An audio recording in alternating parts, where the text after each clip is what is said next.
Welcome back. Today we're going to recreate this tablescape together step by step. So if you're into the natural boho kind of decor, this is definitely the tutorial for you. Let's go.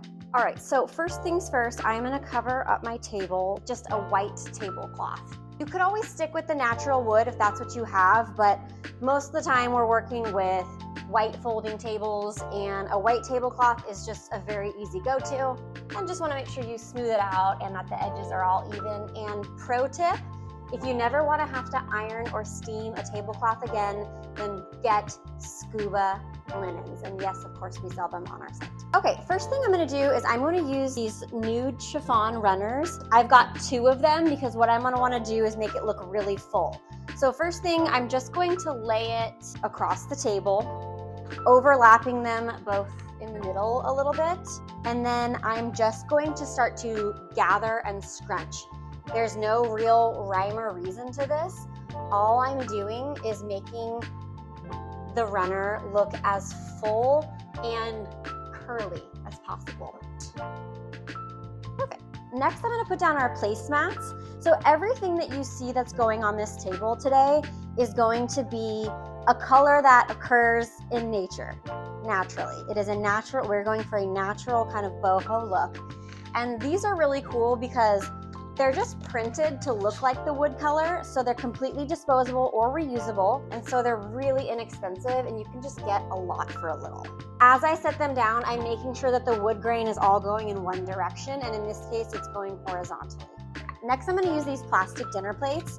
What I love about these, again, they're totally reusable, but they've got this gold rim to them and they have this wavy pattern on the outside. And what that's gonna do is just gonna give us a little bit of movement and texture on the flat surface that we already have.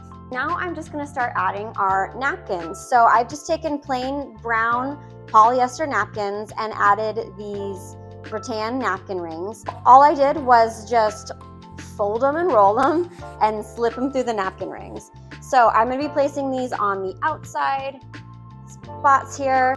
One thing I really like to do, and if you saw our lavender video, you would know this, is I like to alternate place settings, especially if I don't have enough items to duplicate every single place setting. So I only have 4 of these on hand, so I'm only going to use 4, and I'm going to get creative with the rest of the place settings. For the place settings that do not have the napkin rings, I'm going to fold these in half and then in half again, long ways, and I'm just going to slide it under the plate, place the plate on top to weigh it down, and that is just going to hang off of the edge of the table.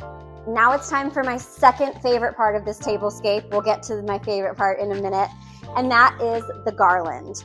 This is a 6-foot eucalyptus garland that is completely reusable.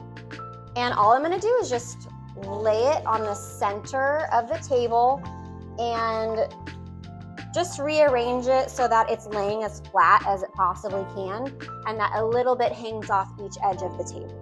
And because we're leaning into the all natural look, I'm going to be using some more garland. And I'm just going to place this right along the top.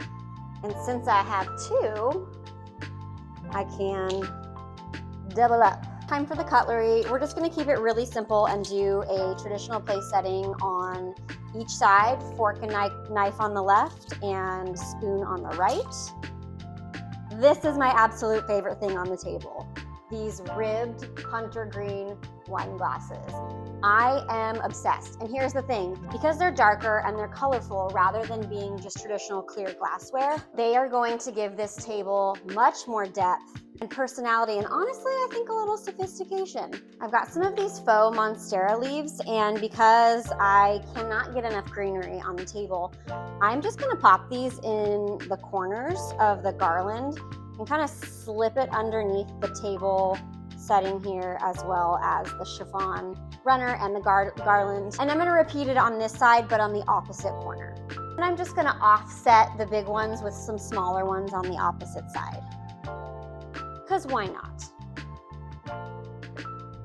we are almost done, but the table is looking a little flat right now, so I'd like to add a little bit of height in the middle. We've got this gold vase here. Yes, it is a vase. It is meant for single stem flowers. It's really easy to assemble. All I'm gonna do is put it in the center and kind of stick it underneath the garland here, and then maybe even overlap the garland a bit so that we're securing the vase in the center and it's not going to topple over because it's sitting on top of the garland. Now here's where you can decide whether or not you want to go for faux flowers or fresh flowers.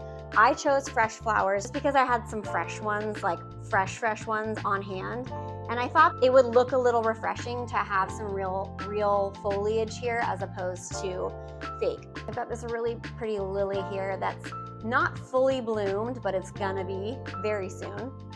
And I'm just surrounding it with some more greenery. Flowers can be such a personal preference, so here I say get creative. What's in season, what's going to look great on your tablescape, what do you personally like, and just go for it. And that's that. Thank you so much for watching. And just a reminder, everything you see here, with the exception of the fresh flowers, can be found on tableclothsfactory.com. Thanks again for watching. Be sure to like, share, and subscribe, and we'll see you in the next video.